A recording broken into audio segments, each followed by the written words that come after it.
سندھ سے شیر محمد صاحب نے سوال کیا کہ ایک بچی ہے، بالغہ ہے، اس کا نکاح اس کے والد نے کیا ہے، تو کیا نکاح جائز ہے؟ نکاح ہو گیا؟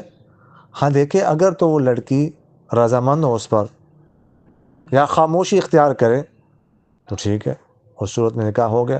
اگر وہ لڑکی انکار کر دے، فوراً انکار کر کے میں نہیں کرنا چاہتی، اس کو میں نہیں مانتی، تو پھر اس صورت میں نکاح نہیں ہوگا۔ دیکھو، بالغہ جب بلکہ لڑکی بچی ہو تو اس کی رضامندی اختیار کرنے سے اس کے ساتھ مشورہ کرنا چاہیے، یہ شریعت کا حکم ہے۔ والدین کو اس طرح جو لڑکی کو نظر انداز کرنا یہ درست نہیں ہے۔ لڑکی کی رضامندی، پوری رضامندی جو ہے نا وہ لینے چاہیے، اچھی طرح مشورہ کرنا چاہیے، اور گھروں میں یہ ماحول بنانا چاہیے کہ کھل کے جو ہے نا لڑکی کے ساتھ مشورہ کیا جائے، لڑکی سے رضامندی لی جائے۔ اس کو عیب نہیں سمجھنا چاہیے، اس کو شرم نہیں سمجھنا چاہیے، یہ شریعت کا حکم ہے اور اس پر عمل کرنا چاہیے۔ ماحول گھروں میں ایسے ہی بنانا چاہیے۔ جزاکم اللہ خیر۔